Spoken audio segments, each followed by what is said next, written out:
Hey everyone, welcome back to the channel. So today we have a very exciting guest on. She's grown a love for Pokemon into a thriving online community. She's an avid Pokemon collector, creative artist, fitness enthusiast, and lover of all furry creatures. A very, very warm welcome to Kim the Collector. How are you, Kim? I'm good. Thanks so much for having me, Charlie. Now, I appreciate your time. Very, very excited to speak to you today. And as I was telling you yesterday, I was coming down with something, but I'm soldiering on today because I really wanted to do this. And I just remember coming across your content earlier in the year. Like, this is when I first started doing content and I was doing a bit of research on, like, sort of, how I go about it. And I come across your Instagram, I believe, because you just, like, don't do Pokemon content, but you also throw little bits of, your personal life in there. And I really like that. And I think that really helps with sort of connecting with the audience. So I'd love to go over that today with you. But let's start where it all began. So can you just tell us how you got into, Pokemon collecting and how did your journey start? So I loved Pokemon when I was a kid. My best friends were boys, and we got the cards and we would trade the cards based on what we liked, not based on anything other than that. So I had plenty of like Butterfrees and Ponitas, and I'd give them everything else that I wasn't that interested in. And then I grew up actually in the Midwest in the US. So when my family moved here when I was 14, let go of a lot of that stuff. So pretty much all of my collection and Pokemon stuff that I had as a kid went into this big garage sale before we moved overseas. And it wasn't until COVID really that I got right back into it. I did a trip to Japan in 2017 and I picked up a few things and kind of just dropped back off. But it was really COVID that got me right into the hobby. And the beginning of the end really was that I had a friend who used to do NBA breaks.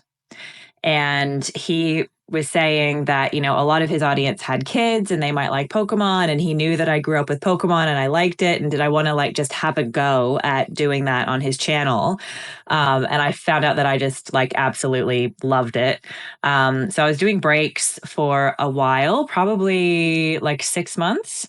And that was enough to kind of make me want to make my own content. So I started my Instagram and I was mostly just posting hits from breaks.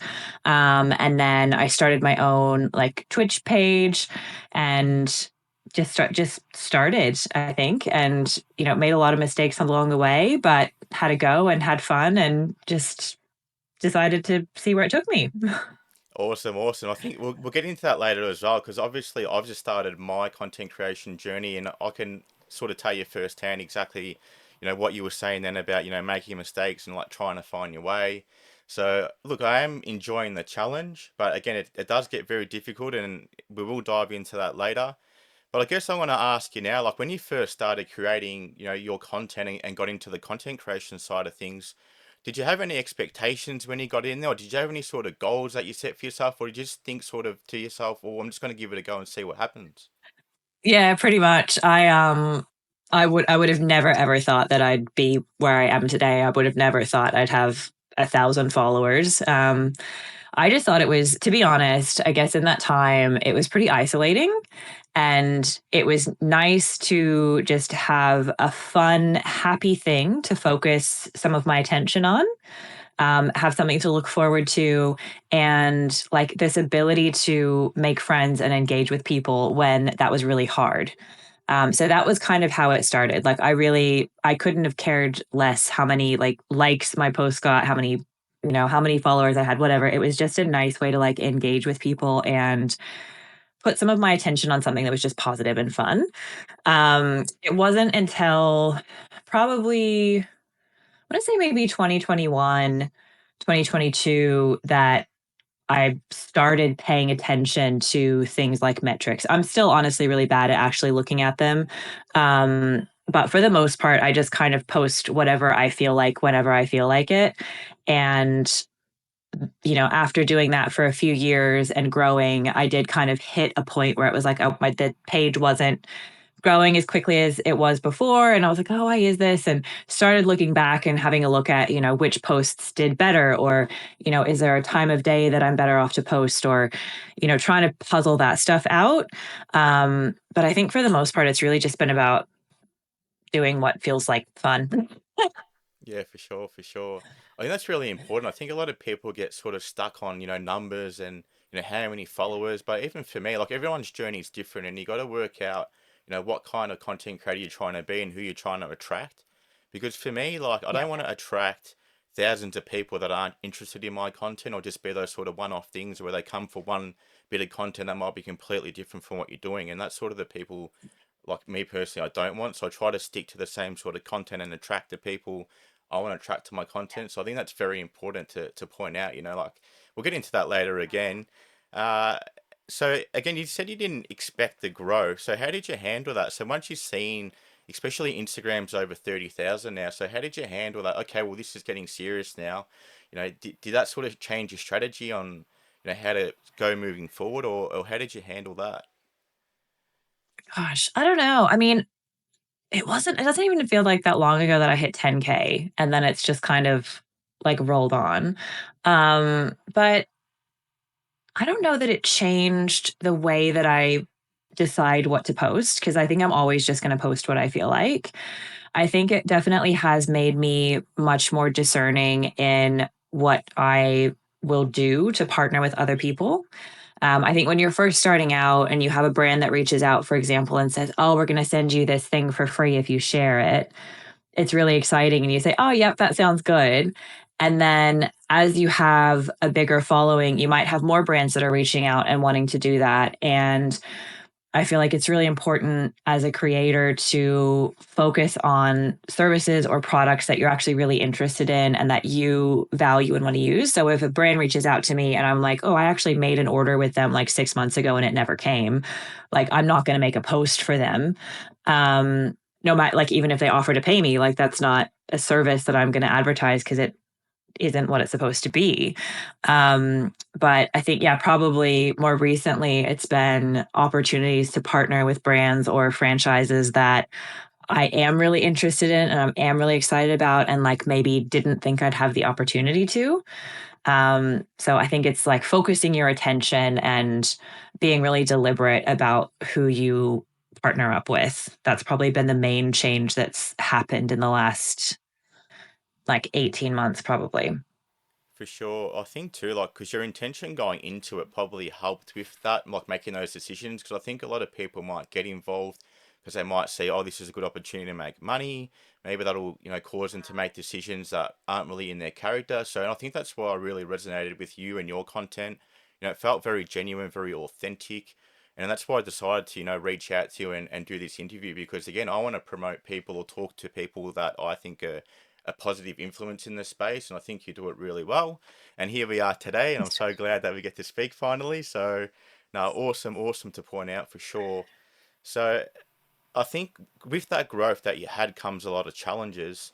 I think it's important to point out, what you can sort of run into when you're doing content and growing at the rate you have. So, what challenges have you had to face, and how did you overcome them?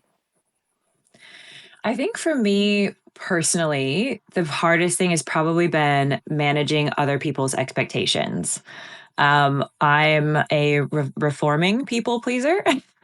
I find it really hard to like, I don't know. I guess it's hard to say no to people. I don't want to make anyone feel bad or rejected.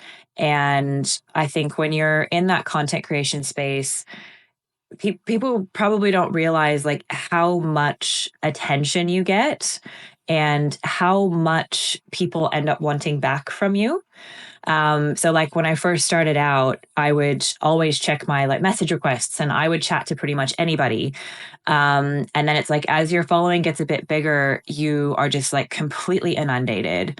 And it's just for me, like I have a full-time job as well. I've got a busy social life. I've got other stuff going on that like I don't have time to dedicate to that. And I feel bad saying that because it's not like I'm this big, fancy, famous, important person. I just know I only have so many hours in the day and like I have priorities that I need to manage and my own like well-being is on that list. And for me, like some of the messages that you get are just gross. I'm sure you can imagine. Being a female, it's probably worse. Some of the things that people send me, and it's just like I don't have the like brain space to look at that.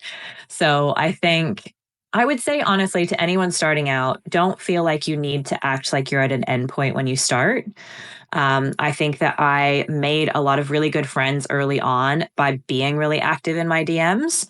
But I also think it's important, like, don't be afraid to draw a line with people because if you've got someone that's messaging you all the time or wanting way too much of your time and attention, like, draw a line, like, have a professional sort of barrier to protect yourself.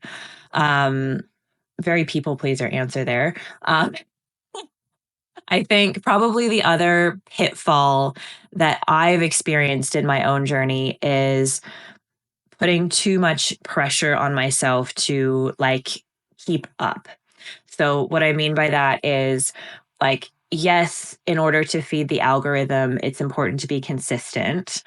But if you've just gotten a promotion, if you are going on an overseas holiday, if you have, lots of other life stressors or things that you need to be focusing or you want to be focusing on, just take a break. Like Instagram will be there when you get back. If you get off of your schedule, if you don't post for a week, like nobody's going to die.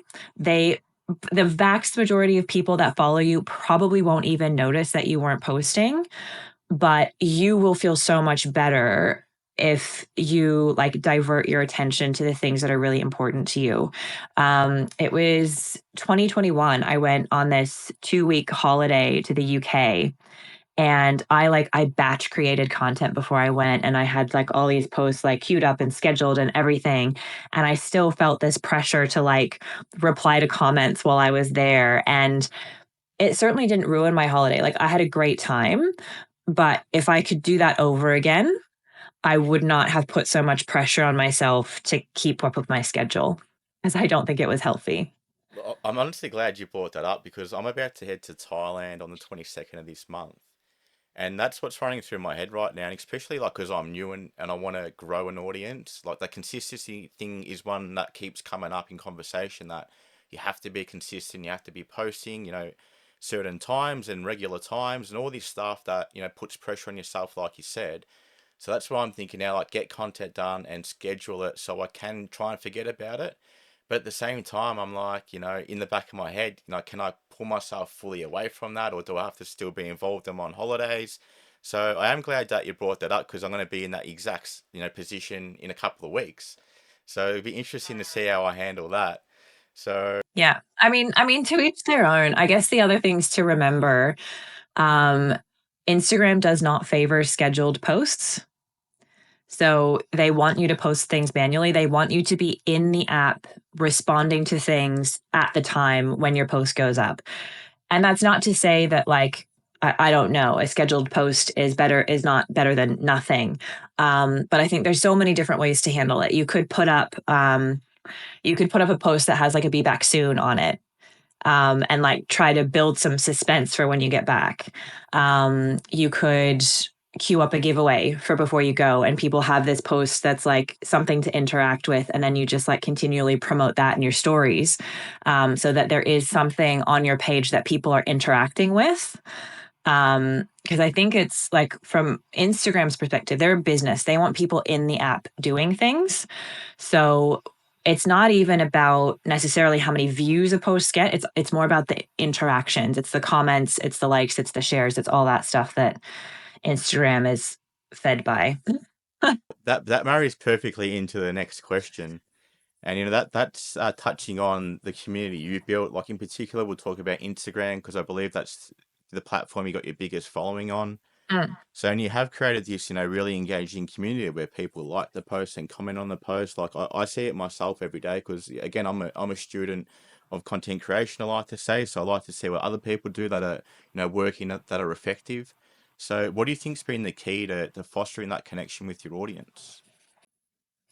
I think probably just being yourself. Like I think just be authentic. Like post the things that you want to post and I am really honest in my captions often. Like if I'm having kind of a weird day or if I've chosen to post something because of something going on in my life, like I'll describe it in the caption. Um respond to comments in a way that's genuine. You're always going to have people that just comment emojis and like, give them emojis back. That's fine. Like they're engaging with your stuff. But you're going to have people that comment and will tell you something about themselves. And I think that's a really important thing to like hold and respect and reply to in an authentic way.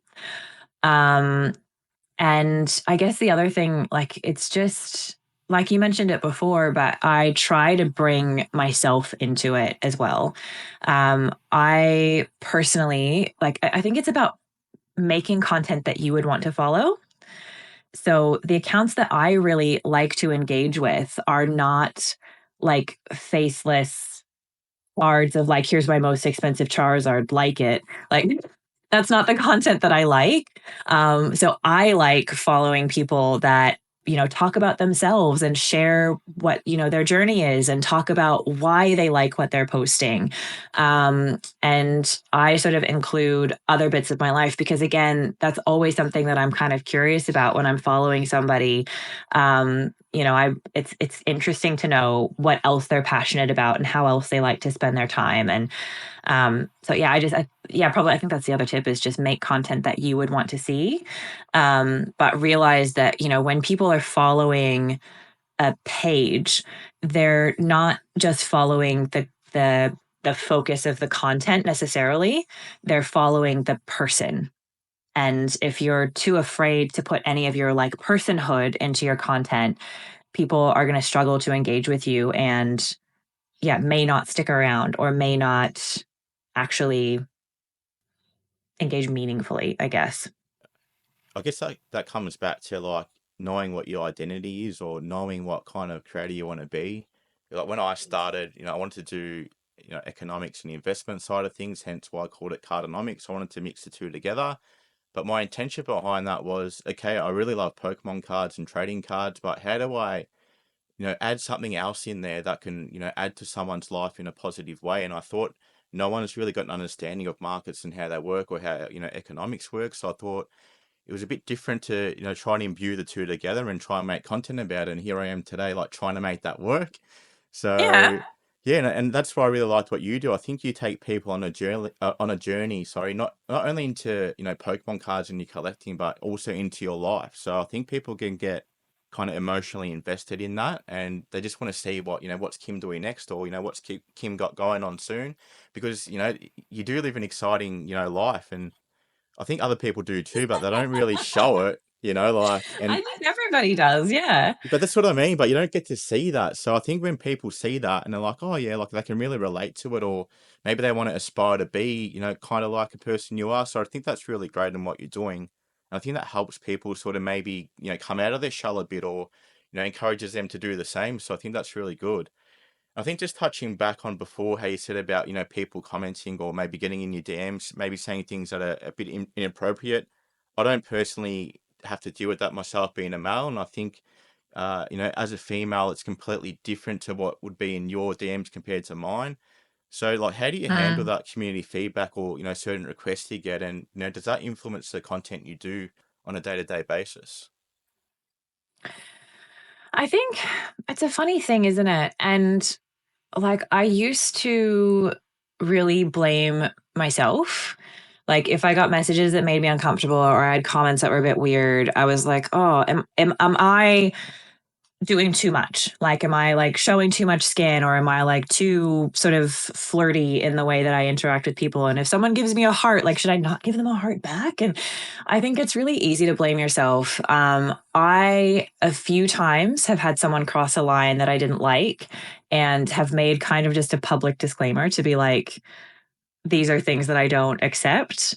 Um, I think for me, just not checking the DMs on Instagram has been really good for my well being. Like, if people want to engage with me, there's loads of pathways that they can. Um, but I don't really want to let, somewhat one person or a few people, like the select few doing the wrong thing. I don't want to let that dictate what I do because I think I'm enjoying what I'm doing. I feel good about what I'm doing, and nobody else can change the value in that. Like, I get to decide that. No, that's 100%. And I think, look, I'm not defending anyone here, but I think the space as a whole has sort of gone into other categories where, like, I know you're very innocent in the content you do, and you don't put out that vibe at all. That's, that could lead to some of the messages I'm guessing that you get. But, and again, I'm not a judgmental person. I don't judge anyone. Obviously people are doing what they're doing for whatever reason they are.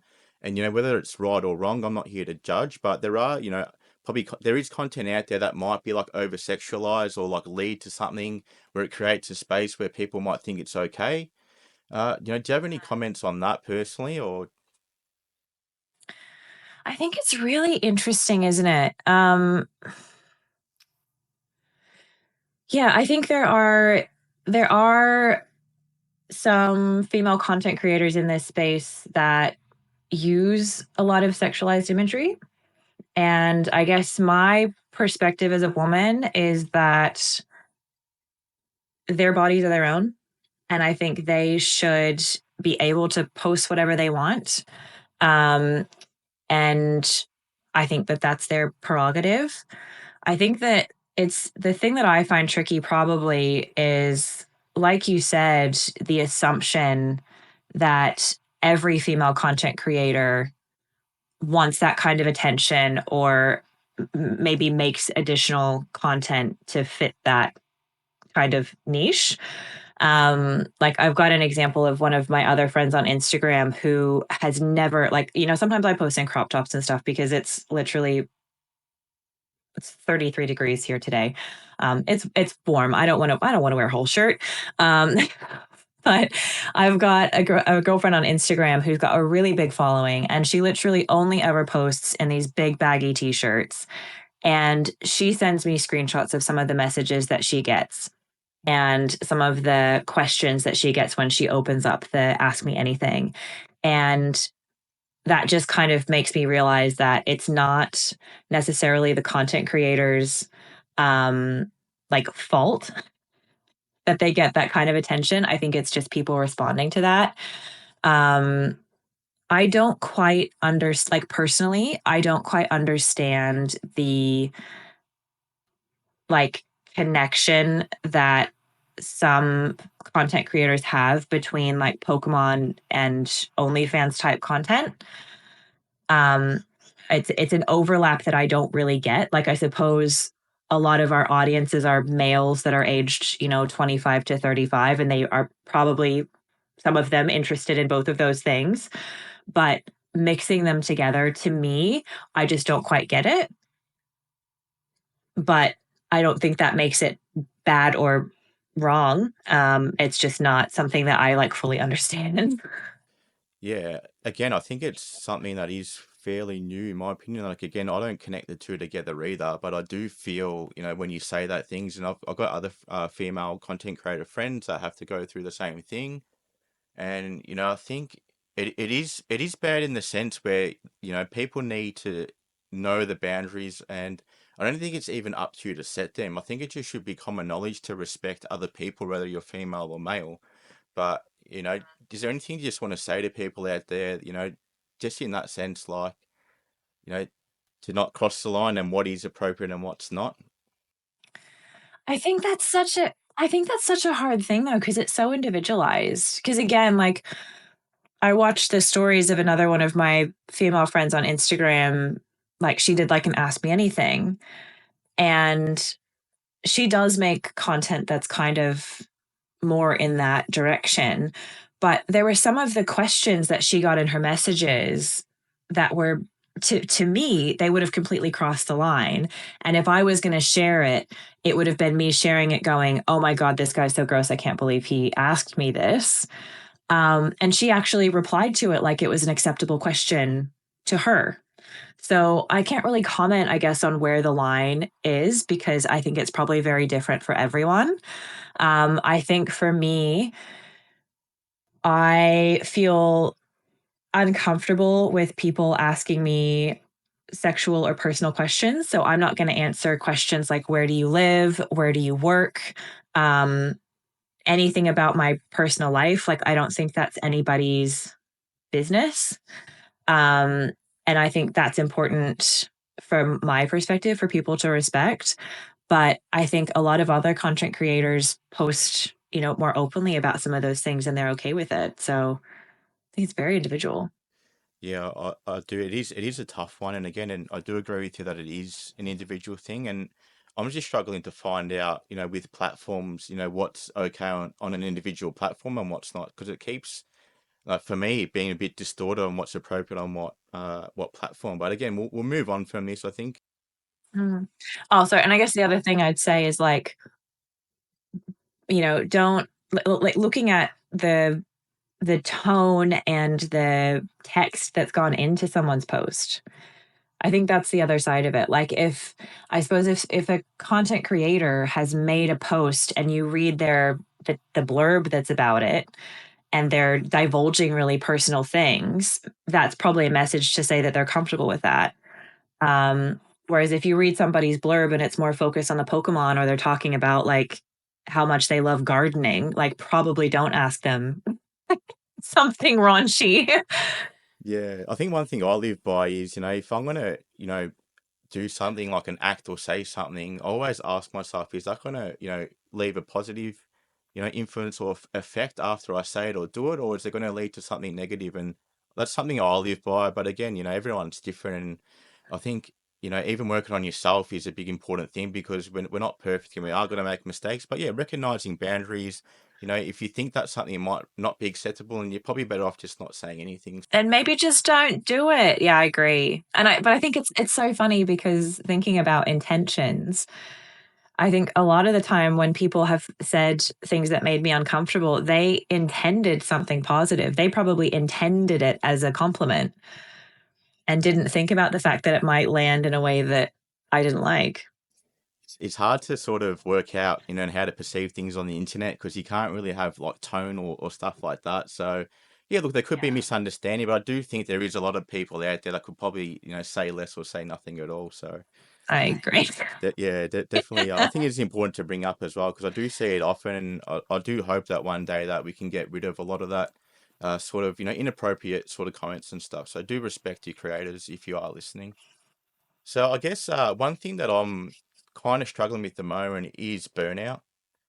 And I know this firsthand now with, running the business to the size that it's got to today, and then trying to do content on top, and then trying to, live my life and do things for myself. So I guess how do you sort of deal with like burnout or the demand of having to do content and still trying to live, your everyday life?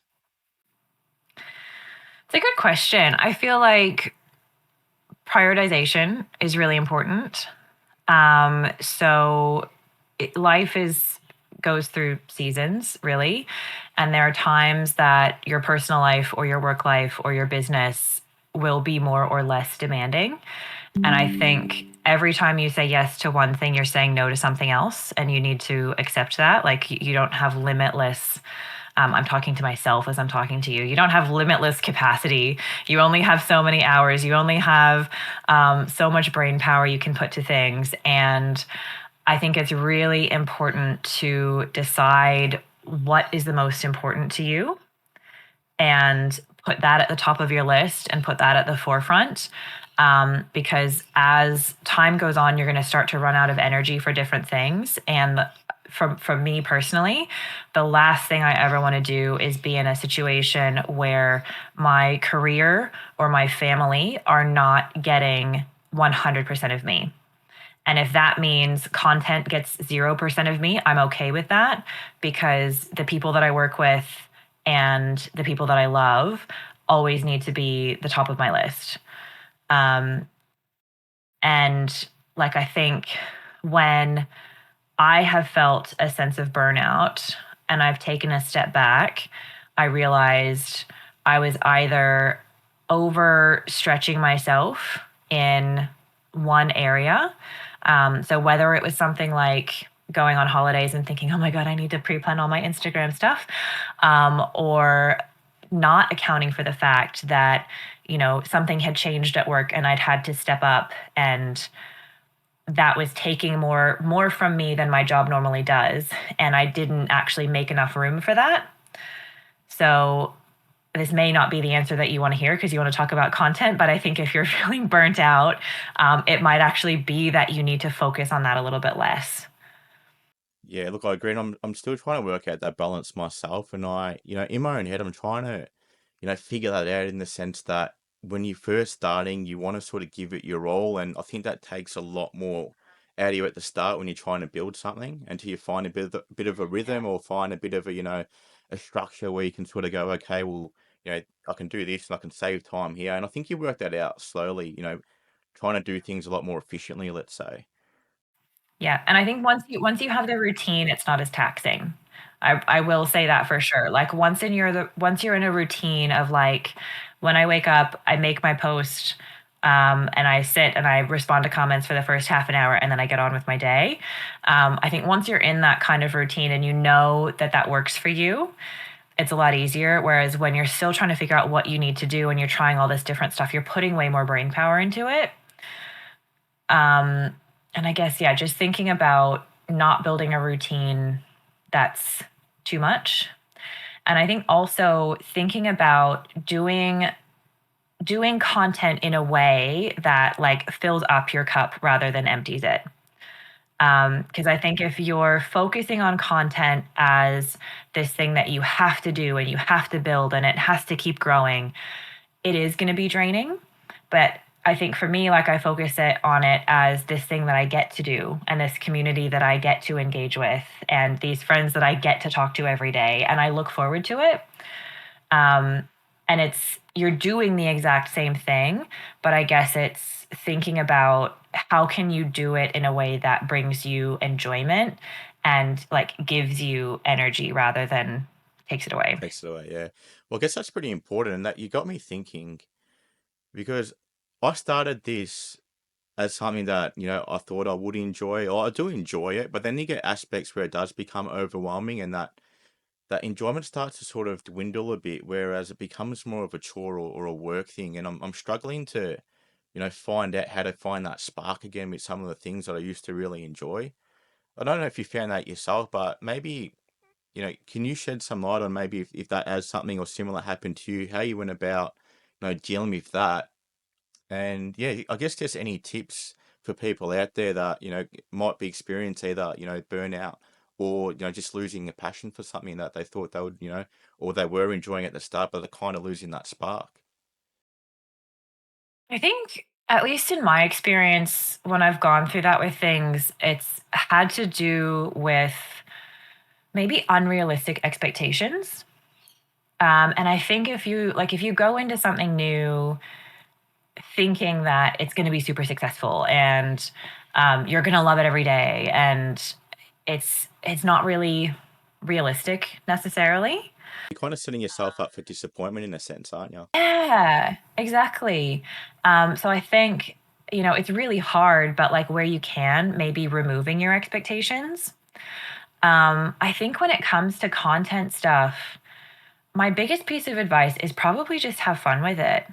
Like if you're feeling really uninspired and like you're not excited about posting or you're not engaged in it, um, like just do whatever you want. Like just do something different. Um, and see what happens. Like people might like it, people might not like it. You might find a new little niche. I think that's maybe one thing that has helped me because my initial branding, I don't know if you knew me back then, but I was initially Pokemon Breaks. I heard I thought about it it, was yes. really Yeah. clever. Yeah, yeah. Oh, actually, I have a little sign. So I was initially Pokemon Breaks because I was breaking specifically Pokemon, and my name is Kim. So it's like when I first started, I put myself in this really tiny little box, and then I wanted to post about like plushies, or I wanted to make like a goofy reel, or I wanted to post about something that wasn't Pokemon related, and I felt like it didn't fit, and I was limited. Um, so the reason that I had to change my name wasn't very fun, but it came at a really good time because it meant that I could just rebrand and just kind of open up. And Kim is the first thing in my handle now. So it's kind of like Kim can post whatever the fuck she wants. And that's really nice. So I think, yeah, don't feel like you need to be limited, and um, just have fun with it. And I think if you need a break, just take a break. Yep. Good advice, I think. Definitely. So I think one thing I've really enjoyed about the hobby is the people I meet and the opportunities that, sort of come up or the doors that open along the way. It's really taken me, through a very, I'd say not challenging, but it's been a fun journey, but it hasn't been without its ups and downs, but I wouldn't, change it for the world because I've learned so much. So I guess, even recently for you, I seen you went to Hawaii for Worlds, which, would have been an amazing experience.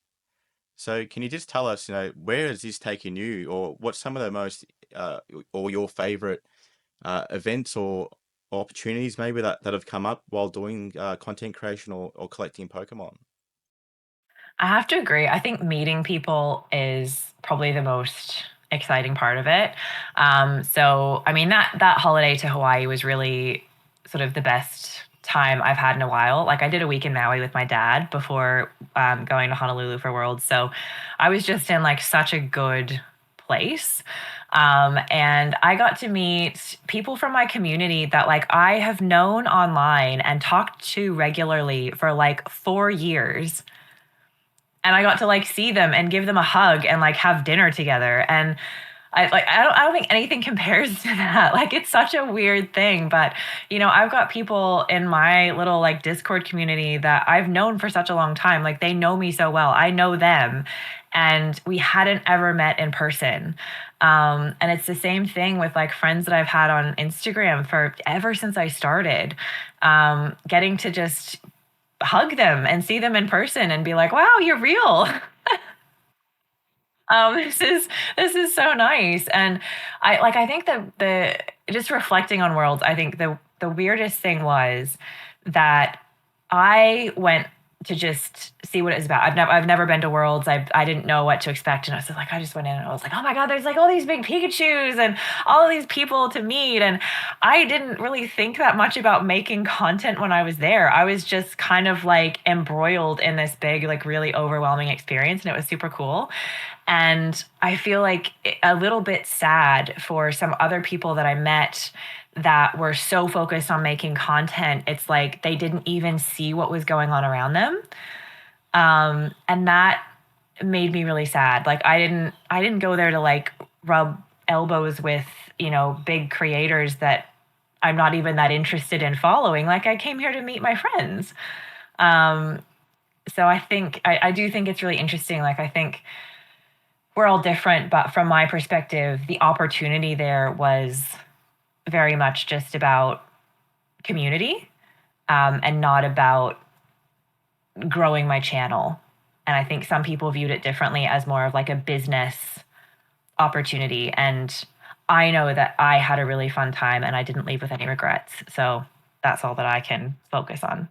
Well, I reckon that's good content in itself. Like, even though you're not there to make content, for the channel per se, but you naturally take photos and you naturally, have a good time with your friends, like you said. And I think it's an amazing sort of, story or something to tell that, you've known these people for so long, you finally get to meet them Yeah. after all this time. Like, to me, that's something that I'd want to watch because I felt that, that joy and of meeting people online all like halfway across the world, and you finally get to see them. Like, I think it's an incredible Yeah. experience, and it shows people what's actually possible.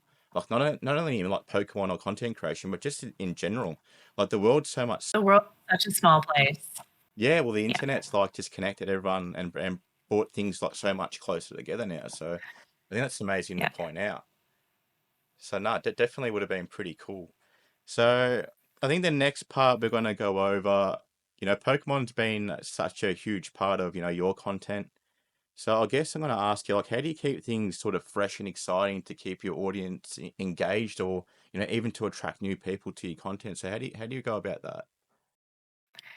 I feel like it's really hard as an Australian, I'll be honest, because in the US, they get releases so much earlier. And I think if you, as a content creator, want to keep things really fresh, it's almost like one of the probably the easiest ways to do that is to just always have the new set. the newest thing that's come out. You need to have the biggest hits. And, what that means is you need to have like a case of booster boxes that's available to you pre-release. And, the day that that set is releasing, like you're posting all of this content about it, or even before it's released. And, I feel like it's really impossible to achieve that in Australia. So I just like to post about cards that I really like. And I have always been a really big fan of the art of Pokemon, and I love talking about different artists and even the commons and uncommons. I feel like they're so uncelebrated. They're like the unsung heroes of the DCG.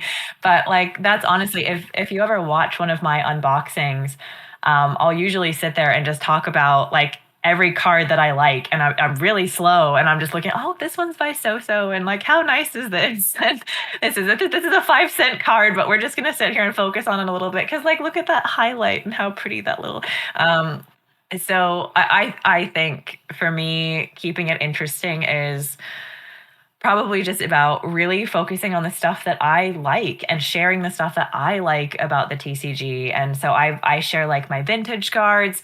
My collection is just like all over the place. I've got like a vintage binder. I've got a full art trainer binder. I've got sets together, and then I've got binders that are just dedicated to my favorite Pokemon, and they've got secret rares, but I've also got commons. It's just this kind of hodgepodge of stuff that makes me happy.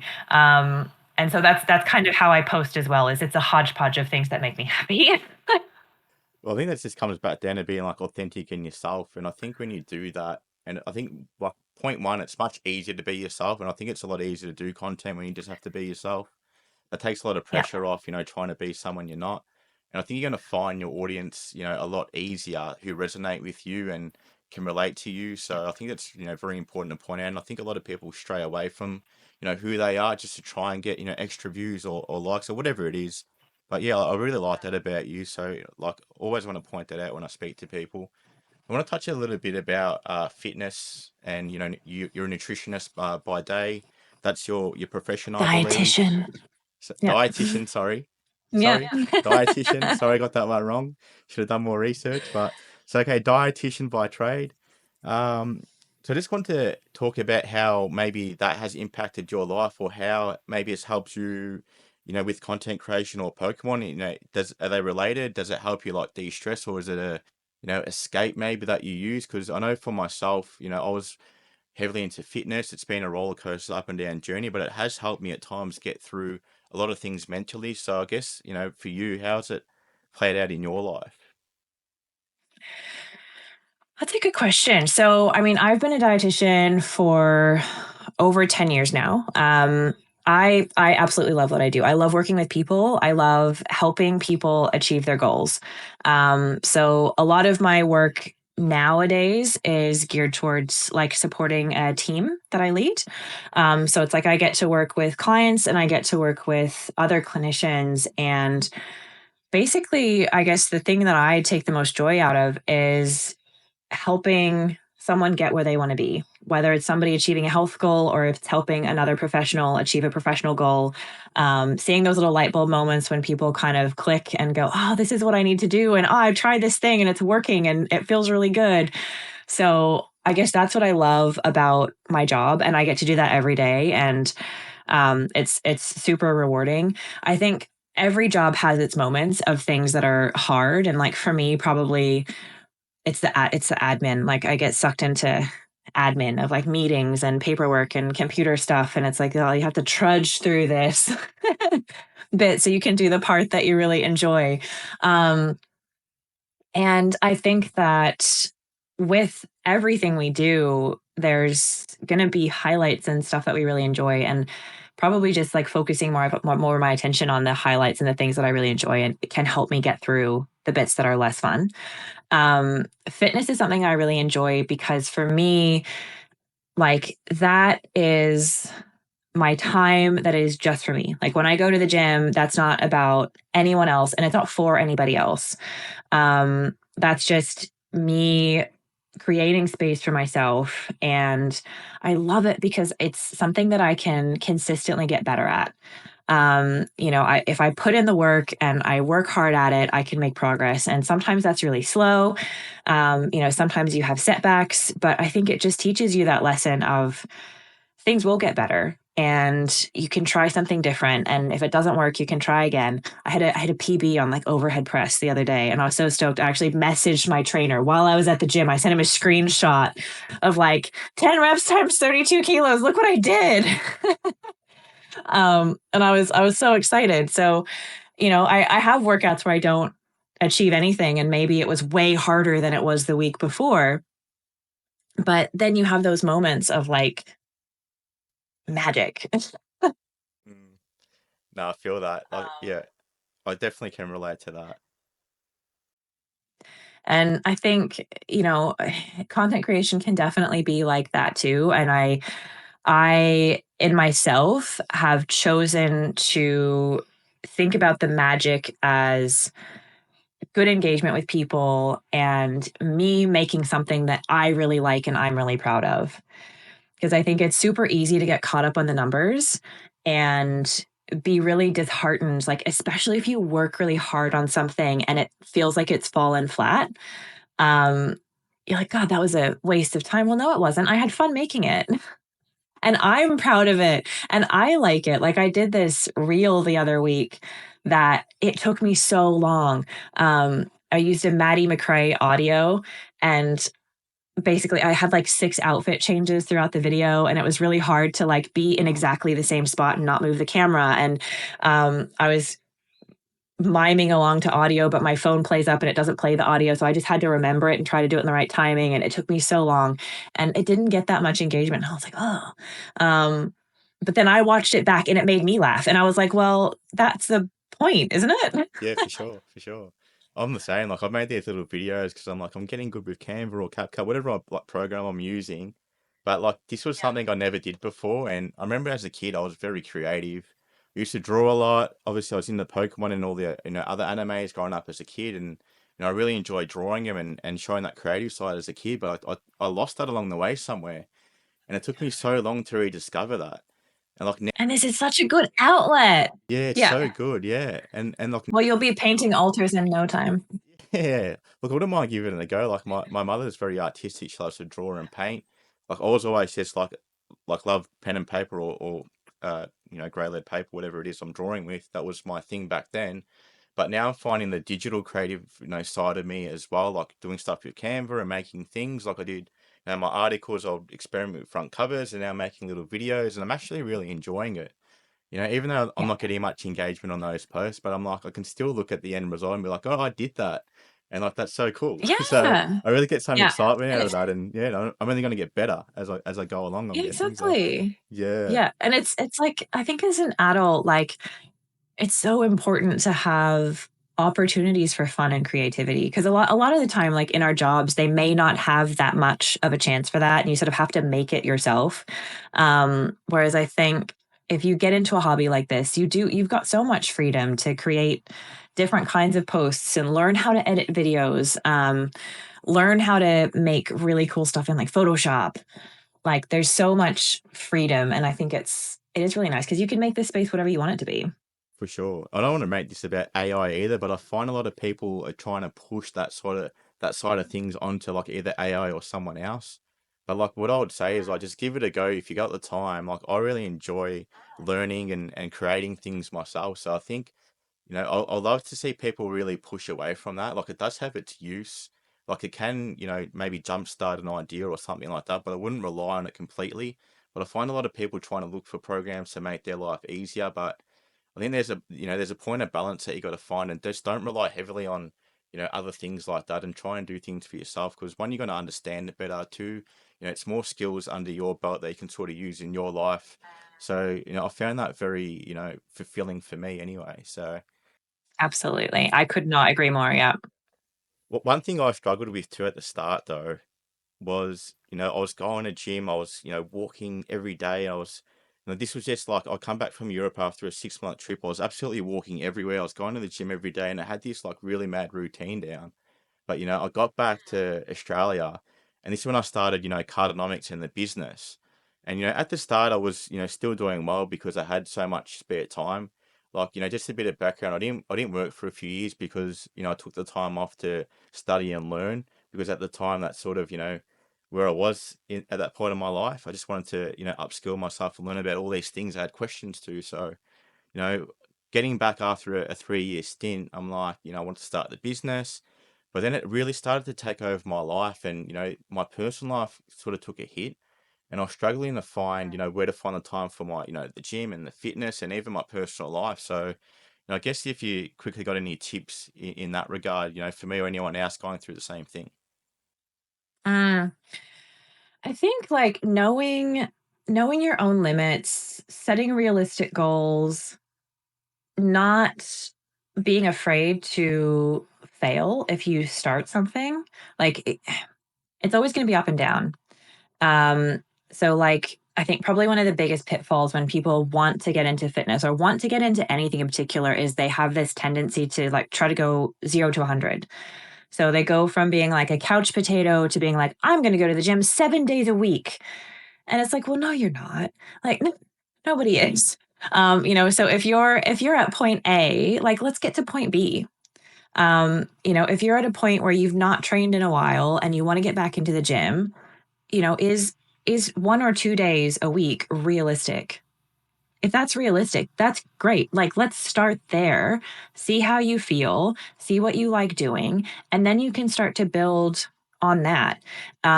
There's always going to be times where it's harder and you sort of have to drag yourself there. But I think trying to get to an end point immediately is just unrealistic. Like, any progress is good progress. And just taking a step towards the thing that you want to be doing is much better than not doing anything or trying to do way too much and then falling back and feeling like you can't do it, because anybody can do it. And like I said earlier, I guess the other thing is like just thinking about what your priorities are. And also, if there's creative ways that you can rope a few things together. Like if you're wanting to spend more time with your significant other and you're also wanting to go to the gym, like, is there something that you guys could do that's active together? So that you have this fun experience of like learning something new and you're together and you're being active. And then you have this fun thing to like talk about. So you're able to kind of prioritize both of the things. But I think just be kind to yourself as well. Like, we can't do it all. And I think, with the internet and like the ability to have these amazing friends from all over the world, I think that's great. But I think we also now have this huge pressure on ourselves to not only like just with me as an example, not only be a full-time employee and like be a good daughter and be a good friend to all the people in my immediate circle, but like I also have to have a side hustle. Like, I don't have to do those things though, but it kind of feels like it. No, for sure, for sure. No, definitely good advice there. And what I'm trying to implement myself, like, me and my partner would love to do these things together more. And I think that's really, really good advice because you're kind of, rolling, a few things into one and sort of Mhm. being a bit more efficient in that sense. So definitely something on my list to really refine in my life. So I appreciate that advice there. I wanted to touch on, your love for animals. This is something that I resonate with as well. I've always been, an animal lover. I've got my dog Zoe with me now. Even if I'm having the worst day ever, all it takes is, her, she kind of senses it as well. She'll come up to me and just like my mood just changes instantly. So I guess the question I got to ask you, and I do recall you did adopt a couple of new kitties recently as well. I've seen. So yeah, Yeah. uh, yeah, I guess I just wanted to say, like, sharing that with your audience. Do you think that helps you connect with them on a deeper level, or what was your intention implementing that side of things into your content?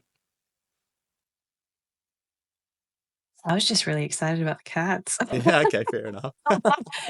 To be honest. Yeah, I think I'm somebody that I'm an open book. Like, my heart's on my sleeve. My mom used to call me Kimmy what a face, because I have no poker face. So if I'm pissed off, if I'm confused, if I'm excited, like whatever, it's I have subtitles all the time.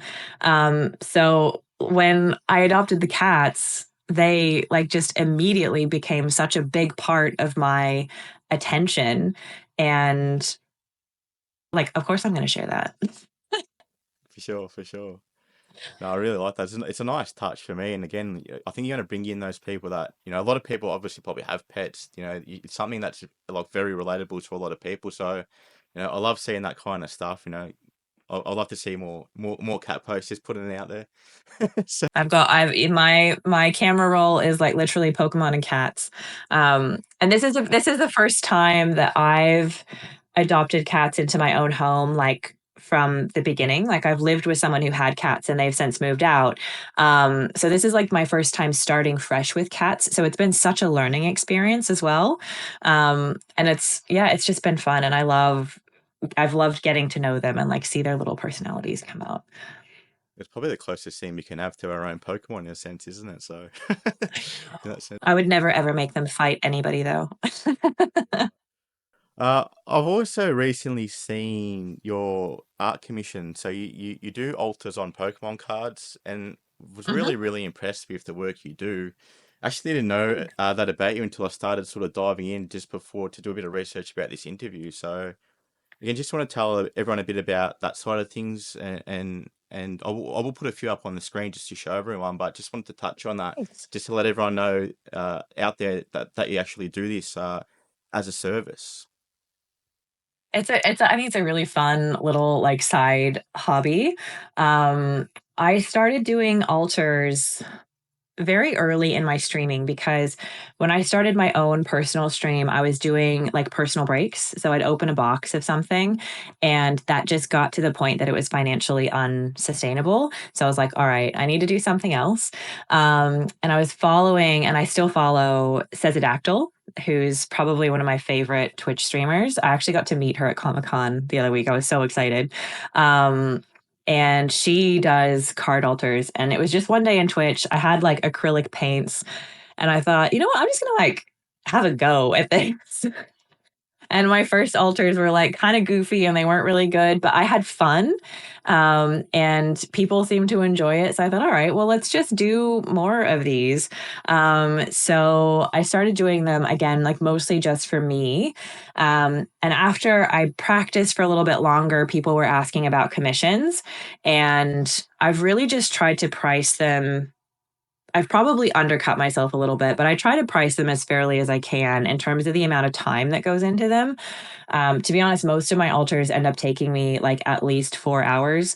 So I'm making, I don't know, maybe $20 an hour to do them, which is um, not a whole lot, but I mean, I do them with the community as well. So I mean, Twitch is a bit of a revenue stream. I enjoy doing them. People like having them. I think it's really cool to know that I've made something that someone is now proud to add to their collection and is excited about. And sometimes I get photos of them like in people's binders or like in a top loader on a shelf on display, and that just feels really cool. Yeah, it's like I did that. It's like pretty cool. Yeah, and I think owning something Yeah. unique's a good thing in this in especially collecting Pokemon. Like everyone's got a lot of the same cards out there, and it's pretty cool to show off your collection. But just having that special piece, and I think that's a very small price to pay for the kind of work you do. It's incredible. So definitely check that out if you haven't. Definitely some awesome work there. So I guess we can touch on now a bit of advice for people out there that are starting, their content creation journey. So, I guess I can say for someone, starting out, trying to do their own thing, what's the most important thing they should focus on at the start? I think I'm probably going to sound like a broken record. I think probably the biggest things that I would suggest would be create content that you want to see. So create stuff that you would be excited to see, create things that you enjoy creating. Um, and be yourself, just be honest, because the internet is a relatively small place. And if you're not honest with your audience, people will cut you out, I'm sure. Um, do it, yeah, but do it for fun, do it for enjoyment. Don't get too caught up in metrics, especially not in the beginning. Um, and don't paint yourself into a corner by creating expectations that you can't keep up with as much as possible. Yeah, definitely, definitely.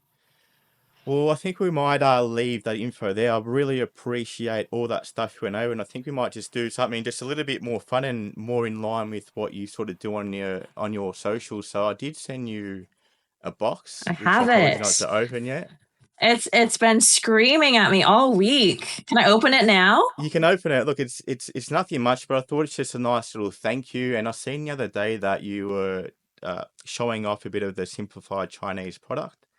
And I thought the ones in there were Yeah. pretty cool. So I thought maybe we'll open one up and I'll put another one there so you can keep in your collection.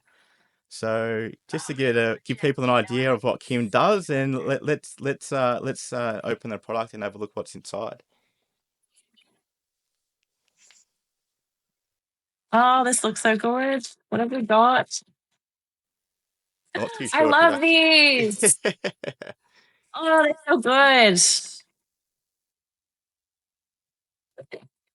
I wish they made these in English too, because the card holders are so cool. Yeah, they get so much cool stuff we don't have, and again, I don't think it's spoken about or there's not too many people talking about it. So I thought it'd be pretty cool to show it off here, and hopefully get one that you like. I have who have I got? I've got Vaporeon already. Nice. This doesn't look like a Vaporeon. So let's see who we've got. I didn't have this one yet. We got Dust Noir. That's no, jeez. I'm happy with that. I do believe you do get a pack. I don't know if you want to open it on stream. You do, yeah. And it's one of those like mega packs as well. But I think these are so clever. These are so clever. I think that the Chinese stuff that's come out recently, it's so underrated. 100%. I agree. And I mean they've gotten that nine colors gathering set recently, which is very, it's EV heroes basically. And that's super cool to see too. So let's see. I can't see my own camera. Hang on. Oh, I love that It kind spot of blue. froze up That a bit. was I in can see it now, but Fusion Strike, wasn't it? Diggersby. Oh my god, I love Pancham too. This is a really, again, see, I really like that artwork because it's very like comic book, yep. I how do like like that stark the style. outlines are. Like that It's a really the cool. bubble Mew and the artist that does that art, I really love his style, her style. So I don't know Yeah. if it's a guy or a girl, but And I mean, like opening these packs, it's so cool to see all of the different artists and their interpretation. I mean, every single card, they're so different. I can only imagine how many hours went into creating this pack alone. Sydney, probably one of my less favorite trainers, if I'm honest. He looks a little bit which one aggressive. did you get? Did you get the nine colors, the evolving skies one, or the fusion one? So I didn't see it. No, it's the fusion one. We got the fusion one because you can get one of it. I think either one you get. Okay, cool. Gory base. All right, we're into the shiny stuff. All right, that's our V. What do you get? Five hollows, I believe. Yeah. Yeah, and there's a guaranteed like V max. All right, and just a reverse at the end. Nothing Nothing too crazy shabby, but exciting. yeah. No, it's a pretty cool product. I think even the box itself, like it's a mad display item as well. Like they put so much detail into the packaging. They So do. really impressive what they're doing. And I think I read somewhere that they're printing the Chinese cards in the same factory they print the Japanese ones. Yeah. So I think like I've done every time I get one, I'll put like lens on my phone and read the back and it'll tell you what's been printed in Japan and what's not. So yeah, a lot of the stuff is printed in Oh. Japan. So that's why Yeah. the quality is so amazing. But not to say like quality doesn't come out of China because it does, and we've seen that. There's so many cool stuff coming out of there. So I think it's Yeah. very underrated, and people should really be more aware that it exists and how awesome it is. So Well, I mean, comparing it to the quality of the English products is yeah, we're still suck. We're still way behind. yeah, but yeah, to be able to get something like this is super cool. I think this is so much nicer than, we got the 151 poster collection. And like that wasn't a bad product, but like this is just so much more value. 100%, I agree. Agree totally. Well, I guess we're going to leave it there. But if you got any final thoughts, Kim, you want to leave anyone with some final words before we go? Well, I just want to say thank you so much for having me, Charlie. It's been really fun. And I think anybody that wants to have a go at this, just do it. Don't be embarrassed. Put yourself out there. I think when I first started, I was like, oh God, now all my colleagues are gonna know about like my weird hobby. And like, people are gonna know. And life is way too short to worry about it. So just if you want to do this, just do it. Just have fun. Start now because if you wait a year, you wait 2 years, you're just starting 2 years later. Like, just do it. 110%. I think I suffered a bit from that, but once I got started and realized, well, no one really cares. I'm just going to do it and Yeah, be me. And it's kind of snowballs from exactly. there. So, no, definitely good advice. And I really, really appreciate you coming on today, Kim. Thank you very much for your time. I'm going to leave all Kim's socials at the bottom. She's on many platforms. I'll try and fit them all in there, but please go check out Kim's content and Kim's work. It's absolutely incredible. Really love what you're doing, Kim. Keep going. Awesome, awesome stuff. So, yeah, appreciate your time again, and hopefully I get to have you on again sometime in the near future. Definitely. Thanks so much, Charlie. Bye, Awesome, guys. awesome. See you later. Bye.